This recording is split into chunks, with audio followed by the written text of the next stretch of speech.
Et bonsoir Laure d'Autriche. Bonsoir. Vous êtes journaliste mais aussi une grande spécialiste de Niccolò Paganini. Vous lui avez d'ailleurs consacré un livre, Paganini, le violoniste du diable, aux éditions Talendier. Vous nous direz dans un instant pourquoi vous avez appelé Paganini le violoniste du diable. Mais avant cela, revenons un instant sur cet instrument. Qu'est-ce que ce violon qu'on vient de voir a d'exceptionnel?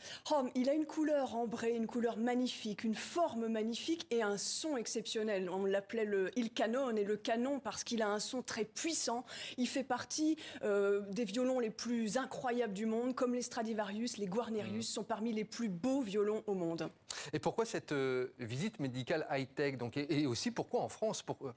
Alors justement, en fait, il fallait voir l'état de l'instrument parce que c'est un violon quand même assez abîmé qui a été beaucoup joué au 19e siècle par Paganini et donc qui est quand même assez usé quand on peut le voir. Et chacun peut d'ailleurs voir ce violon à la mairie de Gênes où il est exposé en permanence quand il n'est pas en France. Donc il fallait essayer de voir son état global. Et pourquoi ça s'est fait en France? Parce que les scientifiques de Grenoble sont parmi les meilleurs au monde dans cette technique d'analyse au rayon X.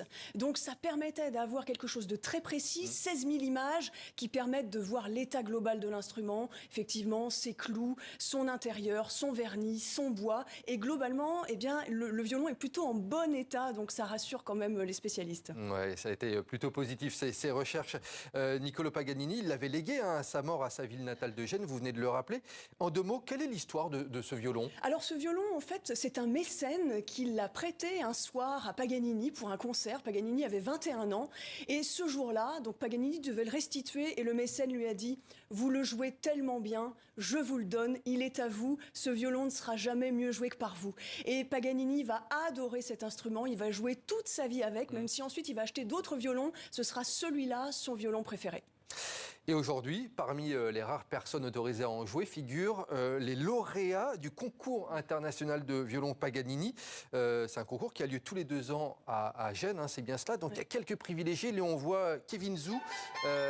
Quelques privilégiés peuvent jouer dessus. Ça doit être extraordinaire comme expérience. C'est ça, extraordinaire. Et alors, quelques privilégiés, vous avez raison, et surtout sur un temps très court. Parce que le luthier, j'avais l'occasion de rencontrer le luthier qui est en charge de cet instrument, un Italien, et ils ne veulent pas qu'il puisse jouer trop longtemps parce que le souffle, la sueur aussi peut détériorer l'instrument. Donc, ils sont très rares ceux qui ont le droit de toucher et de jouer quelques notes sur ce violon.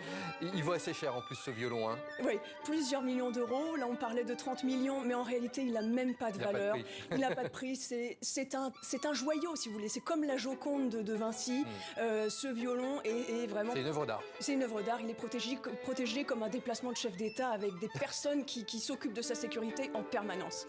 Un mot sur Paganini. Paganini, c'est un personnage. Pourquoi, dans votre livre, vous signez que c'est le violoniste du diable? Ah, le violoniste du diable, parce que déjà physiquement, il avait quelque chose de diabolique, Paganini. C'est un homme grand, squelettique, toujours habillé de noir, avec des longs cheveux noirs, justement. Mais c'est surtout sa façon de jouer qui était spectaculaire. Et les gens ont dit à l'époque qu'il avait dû passer un pacte avec le diable pour jouer comme ça, pour faire des pirouettes musicales comme il faisait, pour jouer toute une œuvre sur une seule corde. Par exemple. Un showman. Un showman. Ouais. La première rockstar de la musique classique, en quelque sorte, qui faisait venir à ses concerts des foules immenses d'aristocrates, de paysans. Tous les types de publics venaient le voir. Laure d'Autriche, moi j'avais une question toutefois qui me titillait depuis tout à l'heure. Pourquoi est-ce que aussi peu de gens connaissent Paganini, mais même son nom? On connaît Vivaldi, Puccini ou encore Verdi comme compositeur italien. Paganini, si on demande à beaucoup de personnes dans la rue, peu de gens connaissent. C'est vrai. Alors peut-être parce que Paganini n'a pas composé d'opéra, par exemple, contrairement à Verdi ou Puccini. Peut-être aussi parce qu'il était un interprète. Il a composé des œuvres pour violon, des œuvres pour orchestre, des œuvres pour guitare, mais il était avant tout un interprète. Et c'est vrai que les interprètes sont parfois, en plus à cette époque, moins mis en valeur. C'est sans doute pour ça qu'il est moins connu. Il n'a pas une œuvre comme ça, très très connue? Il a La Campanella, un concerto pour violon très connu, que si vous écoutez quelques notes, vous direz « Ah, ça je connais ». Ça, je connais. Et puis les 24 caprices de Paganini aussi, qui sont pour violon des œuvres assez connues, mais effectivement moins dans la culture populaire que Vivaldi, les 4 saisons ou que Verdi, évidemment.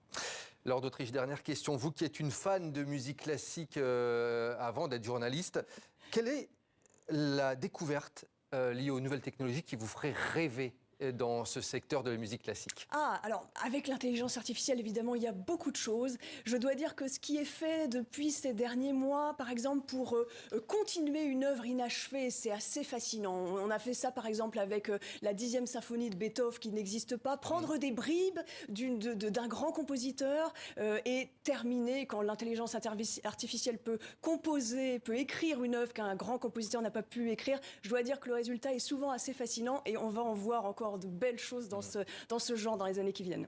Et les nouvelles technologies sont souvent effectivement au service de la musique, de toutes les musiques. Merci beaucoup, Laure d'Autriche, d'être venue sur notre plateau. Je rappelle que vous avez signé ce livre, Paganini, le violoniste du diable, aux éditions Talendier. Un livre passionnant pour en apprendre plus donc, sur ce musicien passionnant. Merci beaucoup, Laure d'Autriche. Merci.